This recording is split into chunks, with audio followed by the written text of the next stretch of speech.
Welcome to the Energy for Life podcast, helping busy women reclaim their energy, innate power, and self-worth. Here is your host, Corona Brady. Welcome back. Welcome to episode 42 of the Energy for Life podcast show, and I am your host, Corona Brady. Today, I am bringing to you an interview that I did very recently over at SuperFastBusiness, where I'm chatting about all things energy, burnout, mindset, self-worth, and transitions. Let me ask you this question today. Are you experiencing stress and overwhelm? Does your life feel like it's spiraling out of control? In this guest podcast episode, I'm guiding you on the signs and causes of burnout, and you'll also learn the measures that I use to help numerous women cope with work, change, and just life in general.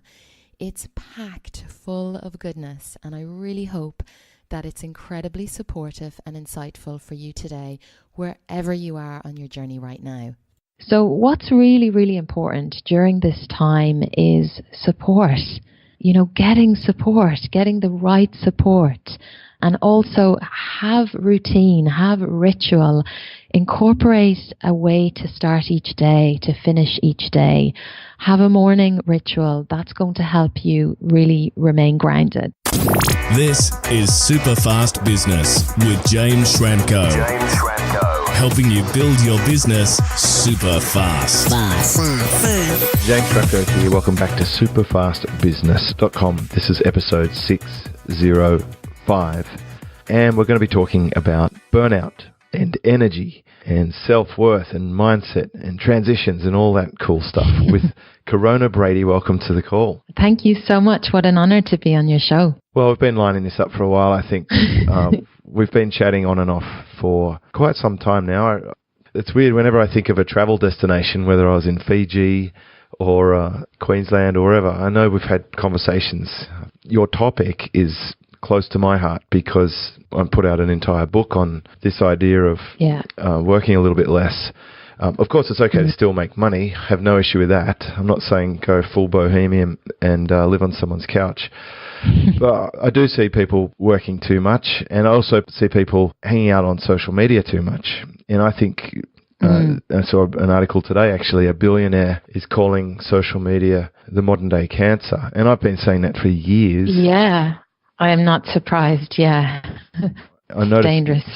In today's update of the Apple software version 12, they've got a tool now to let people track how long they spend on their phone and to also let them block themselves from the phone, which I think is a great feature. Wow.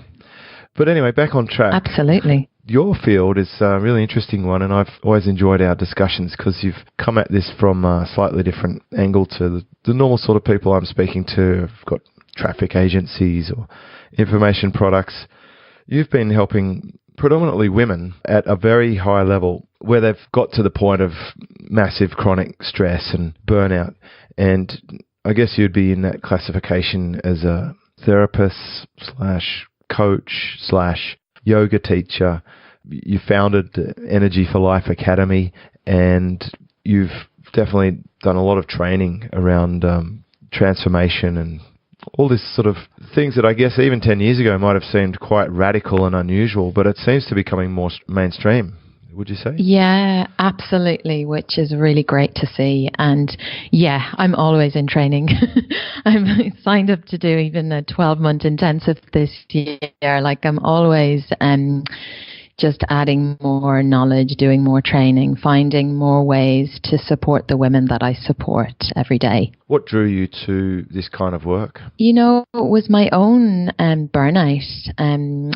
I suppose if you think back to when I was a little girl, I was very sensitive, and I really had an ability to really tune into people's feelings and into the thoughts around me. And rather than it kind of being a blessing, it ended up being a bit of a curse, because from a young age, I really learned how to resist and tighten my body and push and constrict and suppress And also from a very young age, I was always interested in healing. And I think I always knew deep down eventually that one day I'd end up in this area of work. But for many years, 12 years, I spent a lot of time climbing the corporate ladder.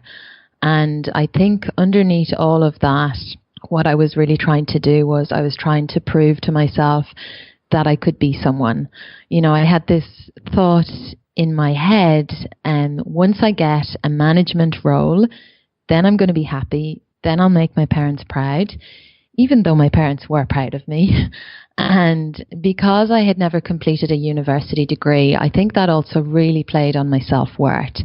And so I didn't really feel intelligent. I didn't feel worthy. I didn't feel good about myself. And, if I think back to that time in the corporate world, the 12 years I spent, I was miserable. I was like really, really miserable. I suppose you could say in one way I was really going into work every day and putting on this mask where inside I felt like I was just dying. I felt like I was dead. And I knew there had to be more to life. I knew that I could do more. I knew that I had more to offer the world, and I really wanted to serve. I wanted to make a difference, and I wanted to give back in my own way as well. And, eventually I ended up getting that management role. And I very quickly realized that actually this is not what I want. This is not the life that I wanted. I was stressed. I was depleted. I was worn out. I was anxious. I was depressed. And the work itself was just really wearing me out. I was an anxious mess. And it really got me to a point of total and utter burnout. I reached burnout, where one day I was actually in the office and it was like I heard a voice and it really instructed me to quit my job or that I'd manifest a disease within. And I could really feel that was starting to happen.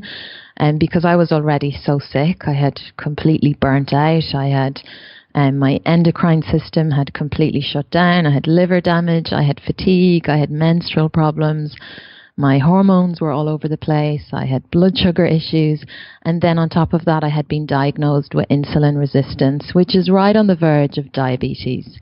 And that's when I knew, right, I need to reassess my life. I need to change. Something needs to change. How did that make it with the people around you in terms of relationships? I can imagine you might have been quite difficult to be around. Yeah, everything really. Because if I even think back to that time, I had a lot of kind of coping band-aids. So I was drinking a lot of alcohol.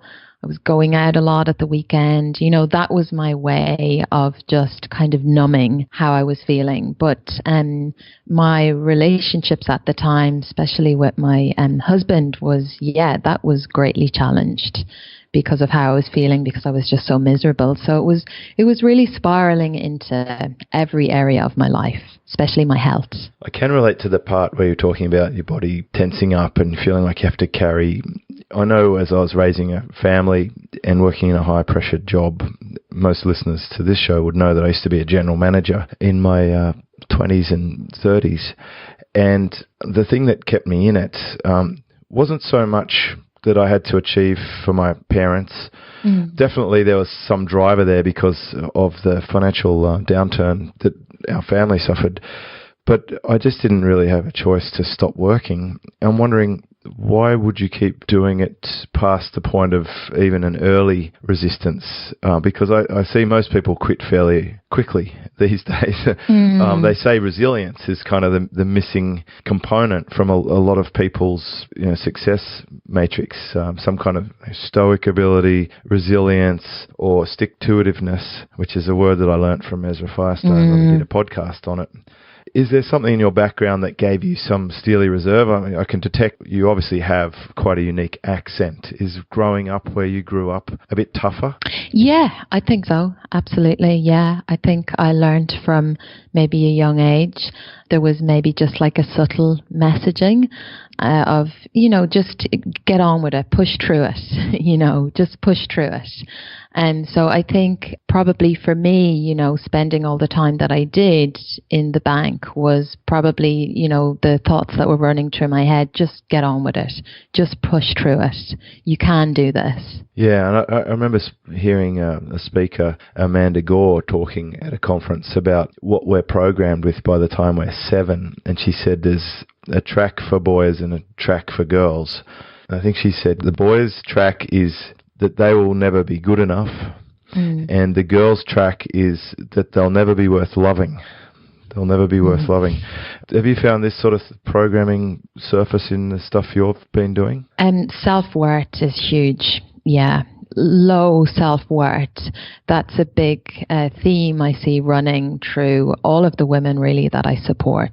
Feeling unworthy, just a deep-rooted feeling of unworthiness, not feeling good enough, not feeling worthy. Why do you think when I say we, I probably don't put myself in this bucket, but I think society in general, they seem to follow celebrities on Instagram and social media, and they're kind of drawn to it, but it seems like the very thing that would cause someone to feel less worthwhile. Well, that's right, because it's so easy to do that and to, you know, to look at these images of people that aren't even real. They've been airbrushed and everything else.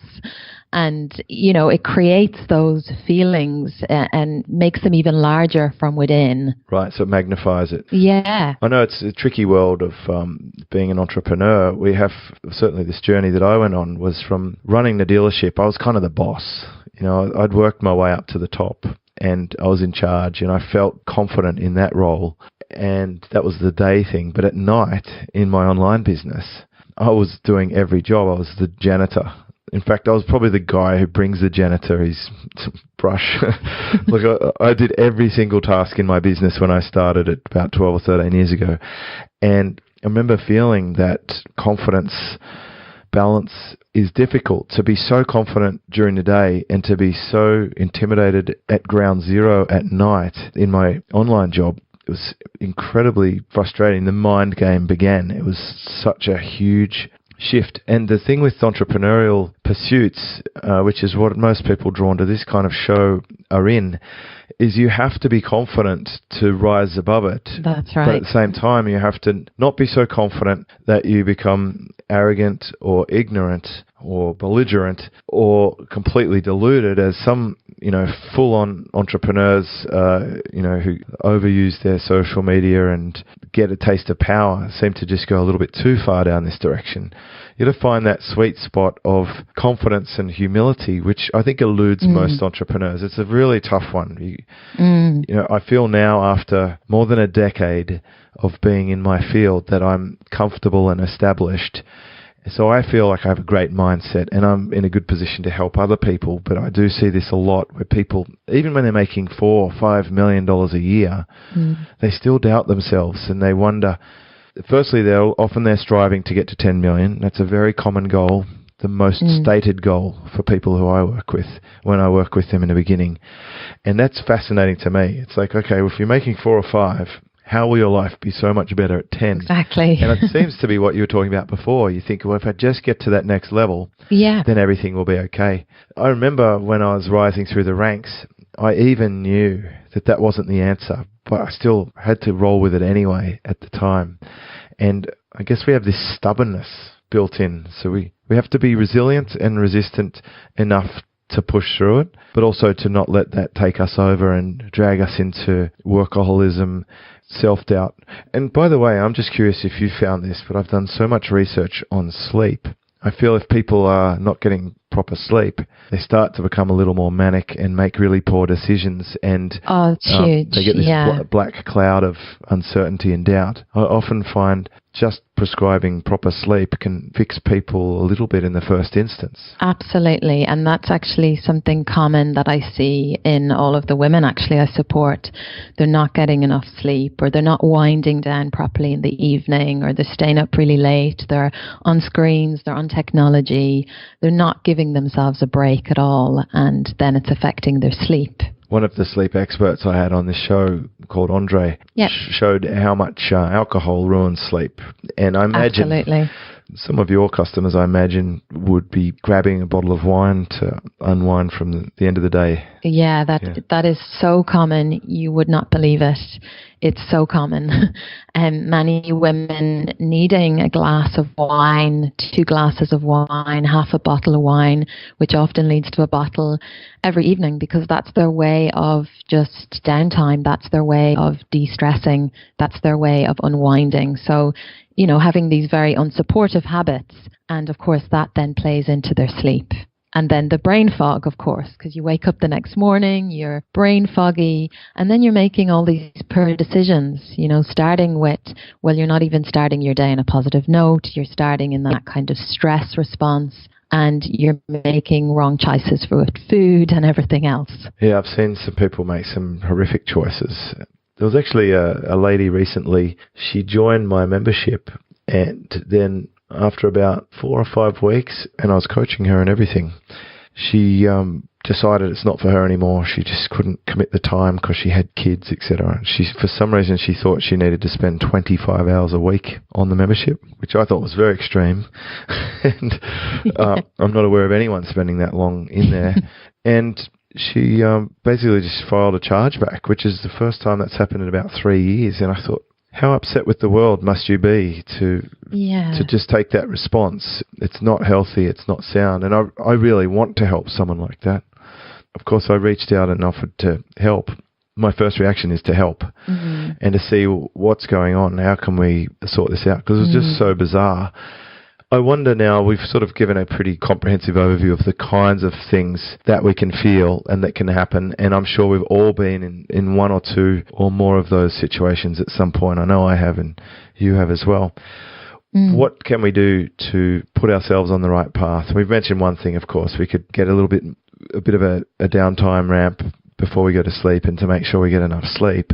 What other things can we do to help out? Well, I think what's really important is actually spending time in nature. This is really important, like taking time out, getting outside, like walking barefoot in the grass, getting close to water. This is what's really going to ground you. It's going to rebalance you, and it's going to bring a sense of harmony back into your body and mind. And really including that you're really setting aside time each day to just switch off from technology, choosing a cutoff time in the evening where you say, right, phones go off, you put them into a box, they go on airplane mode, and you don't see them again until the morning. Or you maybe have different, if you have your own business, maybe you choose different times during the day where you're going to switch off technology and put the phone on airplane mode at certain points throughout the day. I think creating boundaries is very important, especially for women, because it's hard for us to say no. And it's really important that you're setting boundaries, you're creating boundaries, and you're learning how to say no so that you avoid this kind of overextending of yourself. And reaching out for support, just the same way we get support in business, we, invest in ourselves, we work with business mentors and coaches. It's the same in life. It's so important. And in fact, I actually think that this is what we need to be focusing on first. We need to be looking at our life and getting the support in life first, because that ripple effects then out into your business. Yeah, well, I'm a +1 for barefoot and water. You've got me there. Yeah. It's such a great ritual to walk, for me, just to walk down to the beach every day. And I do go bare feet and across the sand into the water. No matter where I've flown or what I've been up to, or even if I'm tired, however I am when I get into the ocean, I come out cleaner and refreshed. It's one of the few things you can do where you come out cleaner than you start. Most sports, you get dirtier as you do it. And the challenge, of course, and the lessons you get from Mother Nature, the way the waves wrap and the different conditions. I was just saying to my wife earlier today, as we drove past the pool here in the Philippines at the moment, and our place has this beautiful pool. There's never anyone in it because I don't think many people swim here. And it's hot. It's 31 degrees every day. But I said, I need to go and hop in the pool soon. I think my gills are going to close over. Because I earth myself in the water every day. And I think that has such a an amazing healing effect. Yeah. Yeah. So we could take off our shoes, we can enjoy nature, we can put our phone in a box, we can set boundaries and say no more often. Why do you think it's so hard for women to say no? I think, it's just a common theme I see in pretty much every woman I've supported and worked with. It's just the messaging I think many of us got growing up. Put your needs last. You need to look out for others. So there was just kind of maybe this subtle messaging that many of us got growing up that we need to say yes, that it's not okay for us to say no, and we have to be putting others before ourselves. Yeah, it is interesting. So it's a lot of reprogramming, and I guess some of us are trying to get that approval of our parents and to step up and be everything they'd hoped. And I do see, even culturally, I see some cultures put an enormous amount of pressure on their kids for academia and sporting success, and they're pushing them through a lot of school days and after school activities. I wonder when the kid gets to be a kid. And I feel very lucky to have grown up without a mobile phone as a kid. It really only came for me as an adult. And I remember what it's like to switch off. And today I was actually having a reflection. I was just lying down there, just thinking, with no device, just lying there, thinking with my eyes open. And I was just thinking how time actually is quite abundant, and it can really slow down when you're not rushing to fill every second of it with an activity. And I guess this might be somewhere you go with your yoga teaching. Is this the sort of thing that you cover with that? Inside the program, absolutely. Inside the Energy for Life Academy program, absolutely. Because so many women they've filled their days. There's no white space. Like every single hour is nearly accounted for. They're full to the brim. There's no white space. There's no clear space. They've overcommitted. They've overextended themselves nearly in every way. So, part of the process that I take them through is really actually taking back control of their own life and actually really looking honestly at what they have committed to and seeing what they can take out. Yeah, I love that. I love removing things from people's list of things. Yeah. And it's such the way. Gosh, I actually did a post recently about that, about doing less of stuff. And it's, a lot of the things we think are important at the time tend not to be. And it's amazing if you let things go when you go back to your old to-do lists and see what's left there that actually needs doing. A lot of them will actually melt themselves away. Exactly. I've got to the point now I don't even keep a to-do list. It's not that important. And I think on the blocking time for yourself, certainly top-level CEOs are spending half their time thinking, and we don't have to be in a rush. I know the guys from Basecamp are adamant about having a good work life. They're not pushing people to push too hard. Taking my own team surfing tomorrow, actually. Great. Because I want to encourage them to have a fantastic life, and for the things that we do to fit around that in the same way that I do. And one way that I've done it is just partition my week in terms of which days I'm prepared to do external calls. So I only do 3 days a week now. Great. So 3 days on, 4 days off is a sustainable balance. Can you tell me more about Kundalini Yoga? Yeah, absolutely.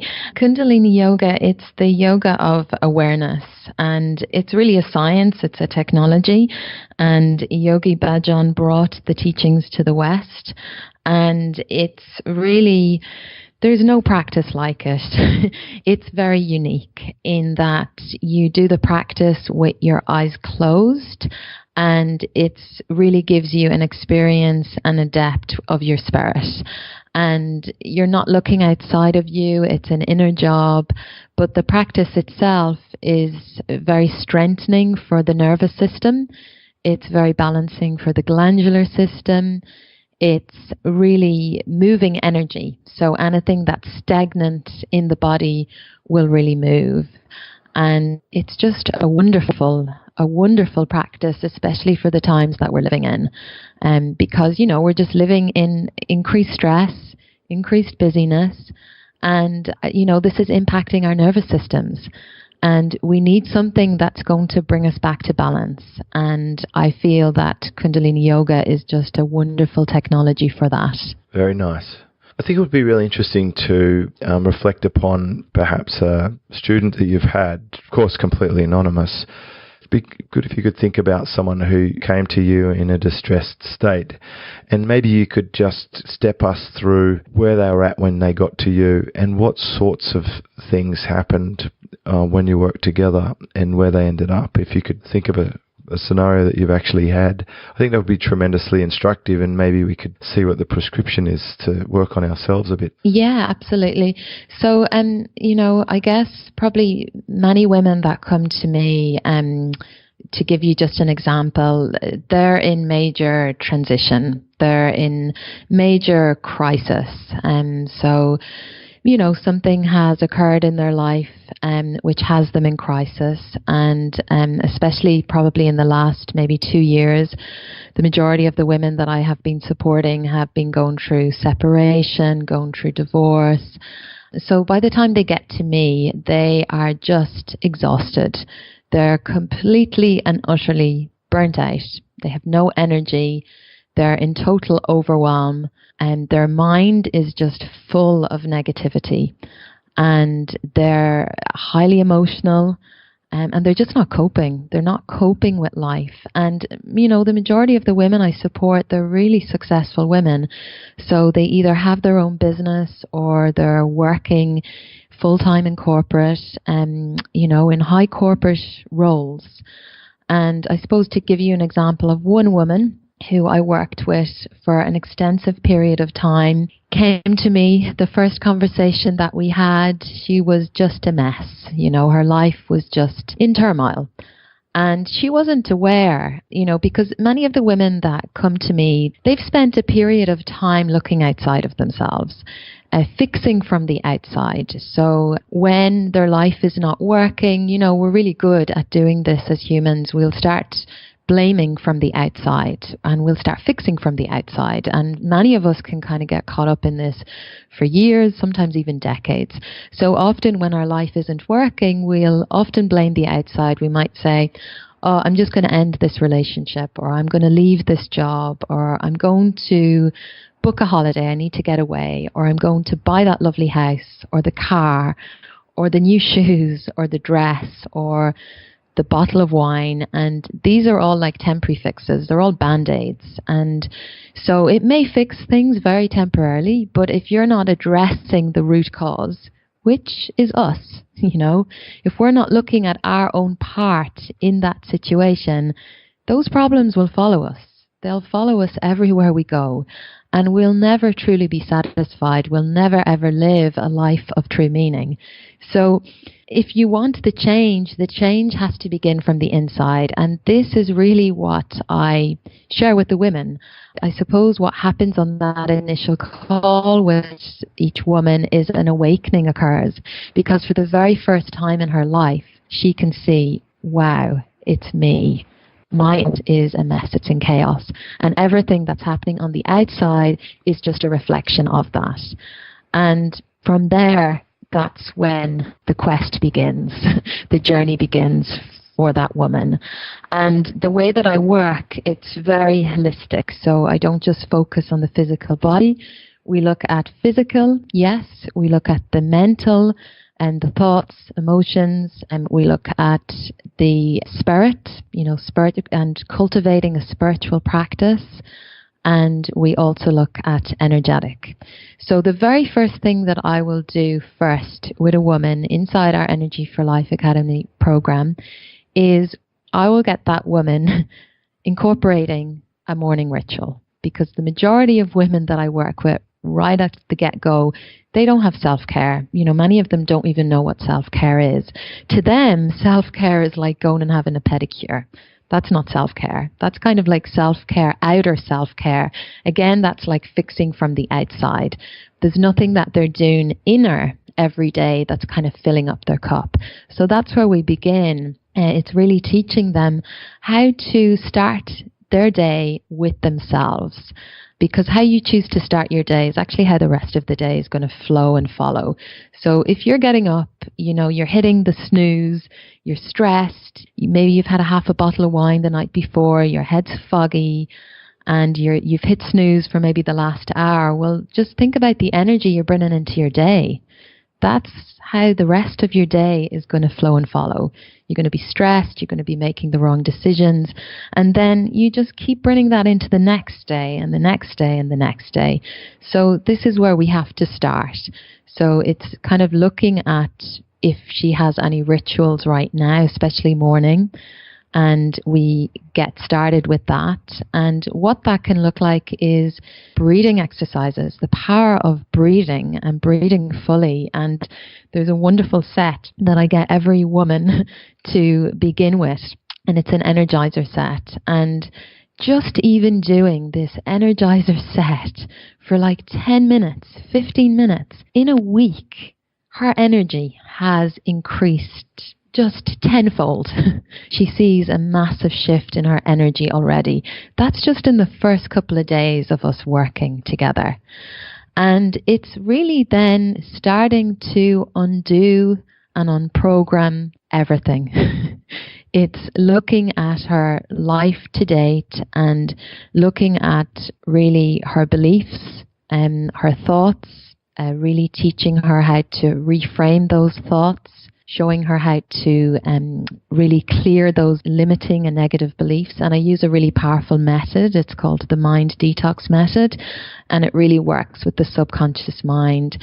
And the results that the women just get from this method, it's just incredible. A woman that might be holding on to baggage for 40 years and through a session, can just release so much.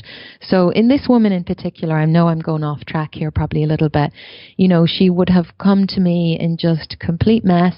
Her life was a mess. She was going through separation at the time, and a really difficult separation, quite a nasty separation. She was completely burnt out, exhausted, had no rituals in place, was riddled in negativity, and many areas of her life was breaking down. Her business, her work, her family relationship, her relationship to her ex-partner, everything was a mess. And as we started to work together, and we worked from the inside, because that's where we have to begin, because if you want the change to happen, you start inside. And as you change from the inside, everything starts to change on the outside. By the time she got to the 8-week period, her energy had come back. She was bouncing out of bed. She had self-care. She was incorporating self-care. She had rituals, routines, and her business flourishing, her relationships flourishing, including the relationship with her ex-partner started to change. Because that's what happens when you work internally. Everything on the outside starts to change and, reflect that. So that's just one example. Yeah, that was a very good one, and a lot of insights there, especially the inside work. And I can imagine in your line of work, there's a few tears along the way. Yeah, lots of tears. but that's good. It's really good because I get it. I know it's so emotional, and I've always said to you, I have so much respect for tackling this market. This is a difficult prospect to be dealing with in the beginning, and also there's a possibility at the point where they're talking to you about coming on board, there might be some resistance and some hostility towards you as well. Oh yes, there's a lot of resistance. Yes, so much resistance, and that's hard and it's sad because every woman I speak to, I care about it so much, because I guess I'm doing the work I'm doing because I never want anybody to get to the point that I got to. And so many people get so much comfort, they get so comfortable in the discomfort because that's all they only know. And if that place that they are in is so utterly miserable, sometimes it feels easier to stay in that because they're so frightened.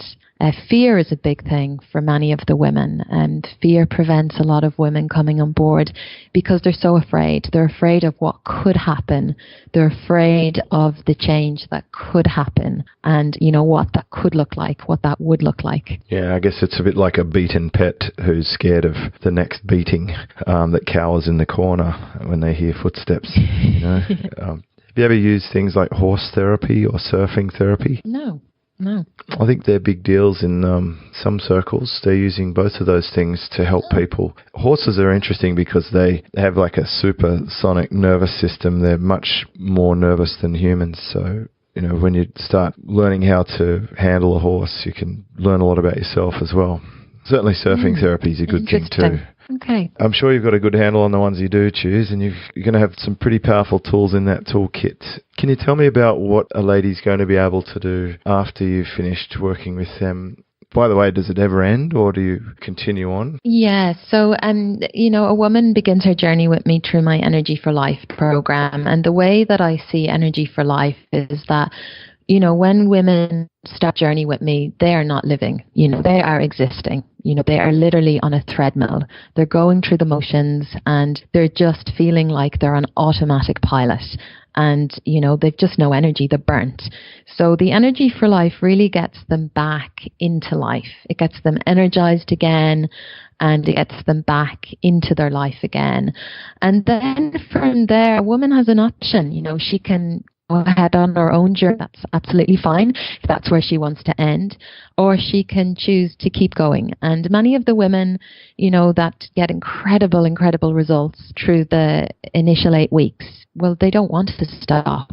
Why would you want to stop?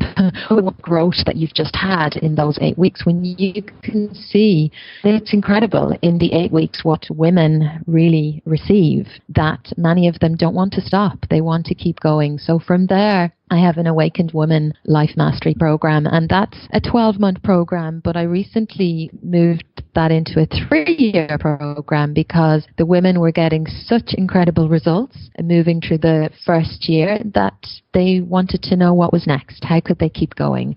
So I really turned that into a 3-year program. I've been running that program now for nearly 3 years.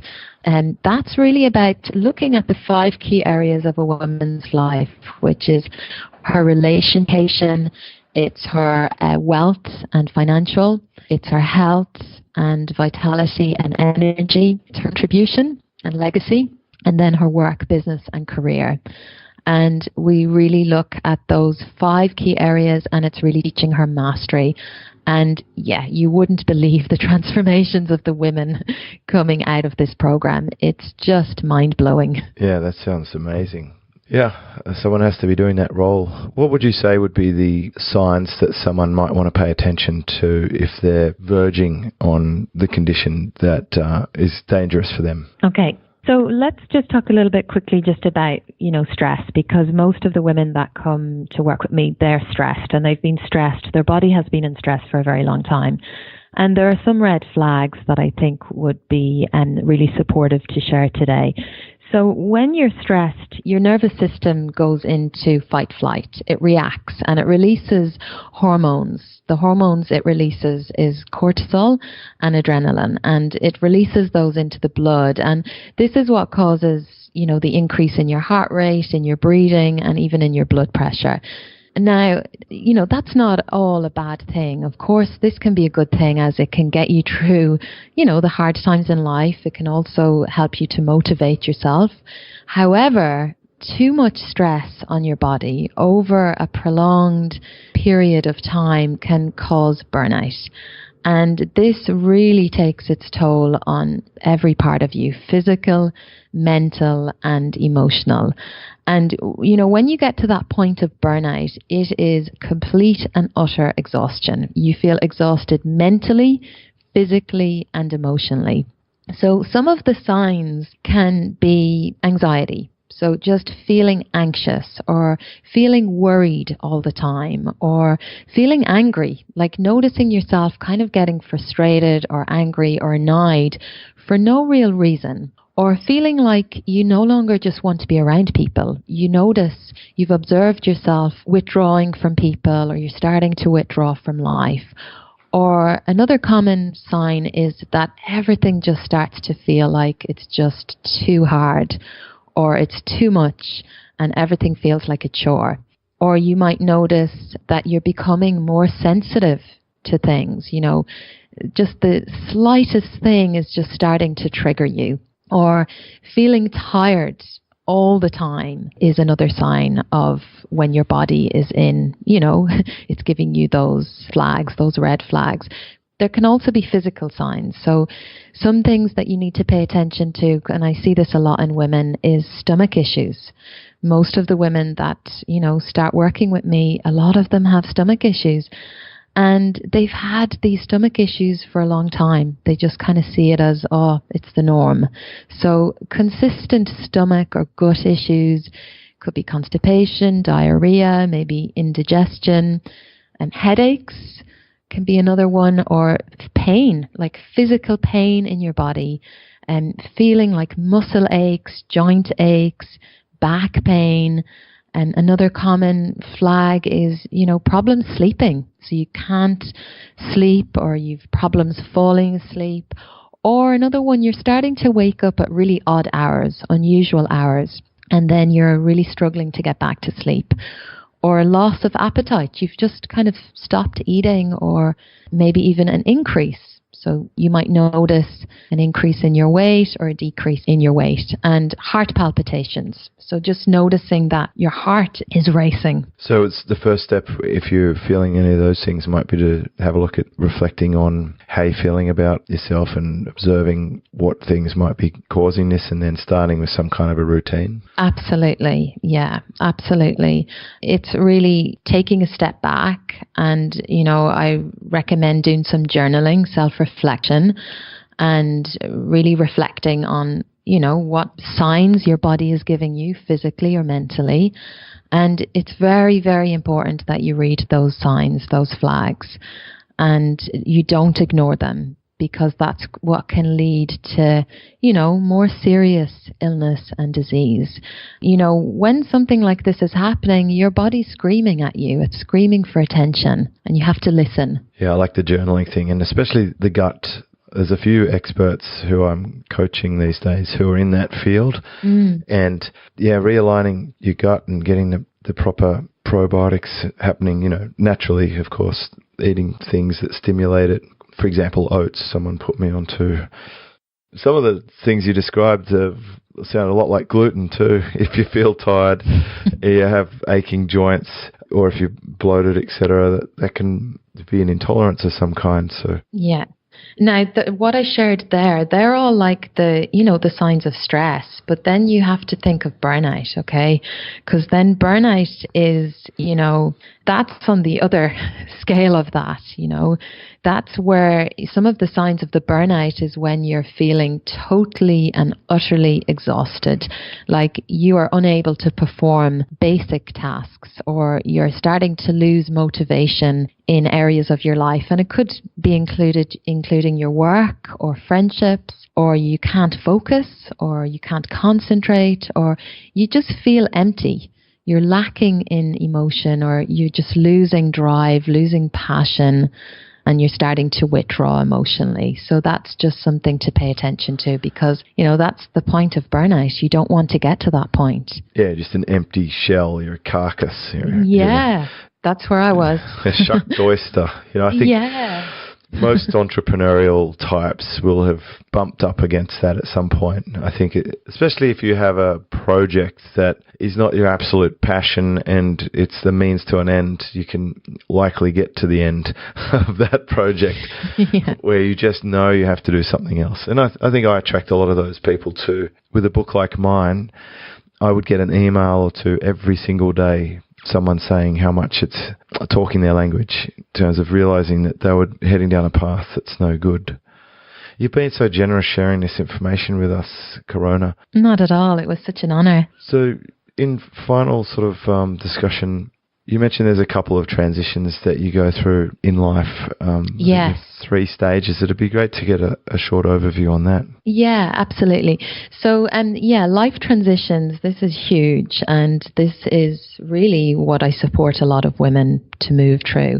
And just to explain what a transition is, it's kind of that in-between space. And, I feel very honored that I get to support women through this because it can be a tough time. And it means change, and it means massive change. And as human beings, we often consciously or unconsciously we resist change because, the unknown, it terrifies us. It causes, a lot of stress. It causes fear. It causes overwhelm. It causes us to worry. And for many people, they will go through transitions many times throughout their life. But a big one is around midlife, and that can occur anywhere from your late 30s to early 60s. But these life transitions basically happen when there's a huge life-altering event happening in your life that brings about great change. And that could be anything from becoming a parent for the first time. It could be a divorce, a separation. It could be leaving home. You could be relocating interstate or overseas. It could be a health crisis. It could be the loss of a job or career change or just loss in general. An accident, retirement, empty nest. So when the children start to leave the home, this can be a big transition point as well. And each phase, each cycle of life, just like the cycles and phases in nature, they represent different phases of your journey and they have different needs and they have different goals. So let me just share like the 3 steps because I think it would be really supportive for your audience today. The very first step of any successful transition is the first thing that you have to do is you have to let go of the past. The structure of a transition, it's simple. You end and let go of what was. Then you have to remain open. You remain neutral so that the present can change. You begin a new direction. You choose a new project. And each step needs attention. It needs a different set of skills. And the thing is that each of us develop a style. We either learn this or it's within us. It's inherent. And this is what we learn to cope with the steps of any transition. So basically in a transition, many things can change. And, even more challenging are often those things we have to let go of, but we are clinging on to, so much. And during this time, it's really a huge time of assessing your life. It's a reassessment of your life. And often this moment of, choosing to let go is a recognition, a slow realization of who you are now.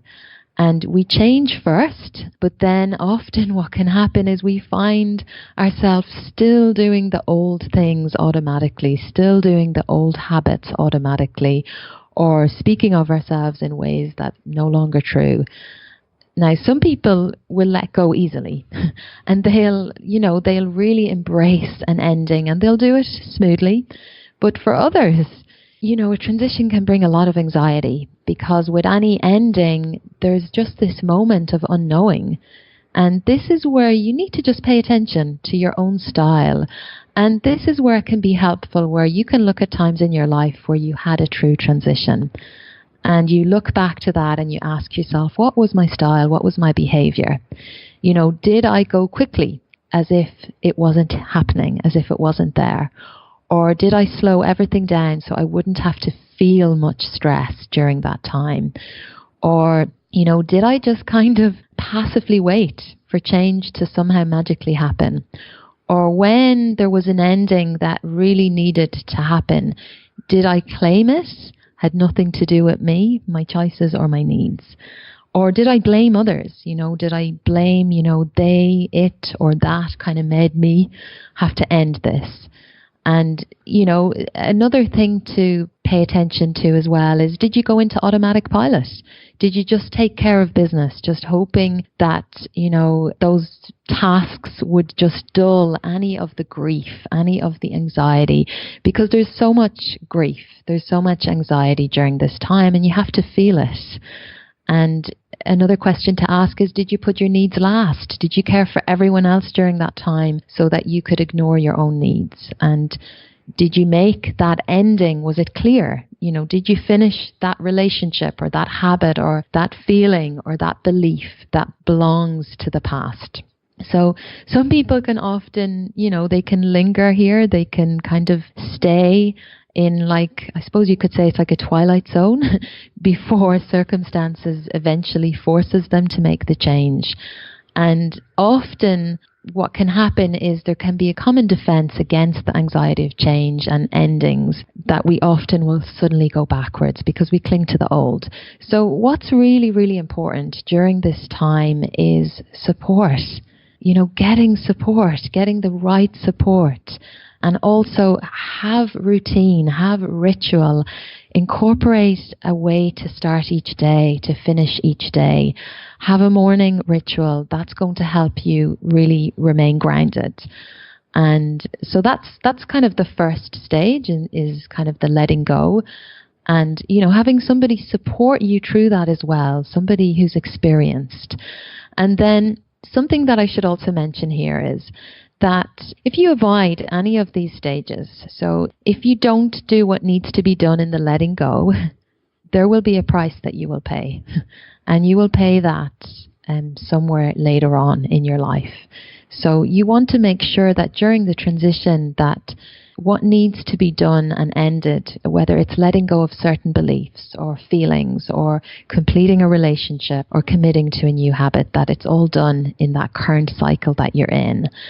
And then the next kind of step that you'll move into is the pause. And this is just a time where you pause. It's like a quiet place. It's where you disengage from the outside world. It's going to be a quieter time. And, if you have a business and, there's things going on in your life personally, this is when it might just affect, those other areas. And that's okay, because it's not going to be forever. This is just going to be a period of time. And I want to mention here as well, in many cultures, this was actually recognized as a really fundamental transformative shift. And it was really supported socially. You'd actually go out on a vision quest, or you'd go into a retreat, or you'd just simply cease from your everyday activities, your normal everyday activities. You were actually given permission to go inwards and to really seek another aspect of yourself. However, the times that we're now living in, society tells us that we have to keep going, we have to plan it, that we have to get everything done in a quick weekend workshop, or, we have to just get it done quickly and immediately because life has just, sped up. And often it seems that we can't take this time off. And this is crucial that we take this time off, that we pause, because this is a time when you're really inviting in your intuition, your heart, and not your mind. You can't plan during this phase. You have to let go of the plan and trust that the plan is actually going to be revealed soon. And what's really beautiful, and what does happen after a transition, is you will attract new relationships. You will attract new resources. You will attract new projects, even new business. Your business may even change form. Of course, if you're moving through these stages with grace and you're not resisting. And to really honor this time, think of the pause. Honor it by meditating, getting out in nature, being with yourself, spending time reflecting, getting in the ocean, and taking time out to really enter that state of stillness and allowing yourself to really become thoughtless so that the new intention becomes clear. And this is how then your intuition will really kind of guide you. So it's just really important during that time in the pause that you journal, that you pay attention to any synchronicities or any unplanned meetings that happen. It's a time of just being really, really open and just being really accepting to things that might be outside maybe the normal flow of things. And then the last stage is probably the easiest, is you begin. The last step is begin. You'll be instructed. Your intuition will instruct you here on when and how. But new beginnings, they have their own energy. And just know that any beginning, they're actually meant to be a bit mysterious. They're meant to be a bit messy. They're meant to even be a bit unexpected. And remember that after all, you've actually invited things beyond your normal patterns of thinking and feeling into your heart and your mind. So when you're ready, the opportunities will arise. And an authentic beginning, this is the last point I'll say here, it really relies on a profound inner alignment and harmony. And this comes back to doing the inner work. This is crucial. It's really important. And because that will enable you to really walk forward into this next stage and cycle of your life with so much confidence and so much guidance. So maybe even just some questions that I could leave you with here is, if anybody is experiencing a bit of a transition right now, to maybe reflect on what is one transition that you might be navigating, or maybe there's a few that you're navigating right now. And out of those 3 steps that I've shared today, where do you feel like you're sitting right now? Letting go of the past, which was the first, pausing in the second, or beginning. And then maybe asking yourself what you might be resisting. Yeah, that's very useful diagnostic there. I made a note of that myself, actually. I can relate to that, letting go, pausing, and then starting something new. And I especially like that you said it could be messy and unexpected. Gosh, I was even thinking about people who would trade in their car and get a new one. Sometimes they had a lot of trouble letting go of their old car that had been so good to them and they had special experiences in. Yeah. And I would say, transfer the love, just get the new car. And then, a month later you talk to them about their new car and they love it just as much and they would never get rid of that one. And they've forgotten the old one. We can move on. Yeah. I like the metaphor of swinging from vines. Where you let go of the one that you've been hanging on to so long, and you can reach out and grab the new one and hang on tight and just go with it, and you can let go. You'll never go back to the old one after that. Yeah. No, it's done. It's so soothing just listening to your voice. I could listen for hours and you could get me in some kind of a trance. A very playful melody.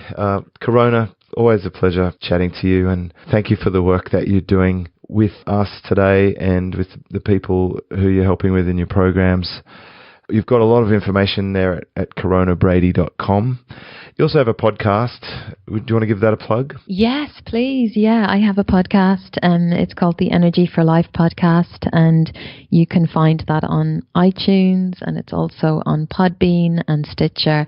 And yeah, there's 41 episodes there, and they're quite short because I really created this in mind of the busy woman because most of the women that I support, they're busy. They don't have time. So I try to keep them quite short, but very insightful and packed full of value and lots of practical insights and tips. Look at you go, 41 episodes. I remember when that was just an idea. I know. Thanks to you. That's great. All right, Corona. Well, thank you so much for sharing, and look forward to catching up again in the future. And of course, we'll probably get a few comments around this show. Thank you. We'll put together the show notes and the PDF transcript of this at episode 605, superfastbusiness.com, with Corona Brady from coronabrady.com. You've been listening to Superfast Business. Thanks also for bearing with the connection. I am in the Philippines. It doesn't quite hold a call the way I'd like, but it's better to get the great ideas and information and just roll with it than to wait till everything's perfect, and sometimes it may never happen. So we did it. We made it. Thank you so much. And until next time. Discover how to build your business super fast. Check out superfastbusiness.com. So can you relate to what I have shared here today? Are you experiencing burnout, stress, overwhelm in your life right now? Does it kind of feel like your life is spiraling out of control? If so, I really encourage you to book in for an initial complimentary chat with me today. Head on over to coronabrady.com /apply, choose a day and time that works best for you in your calendar. You'll then be redirected to a very short application form. Please complete that with as much detail as possible so that I can best serve you on that call and so that you can get the very most from our time together. And let's just have a chat. Let's see how I can support you right now in your life. And let's see if you're a good fit for my Energy for Life Academy program. Thank you so much for listening today. If you're enjoying the Energy for Life podcast show, I'd be ever so grateful if you could head on over to iTunes and leave us a 5-star review. This is how I get the show to more and more women that badly need it.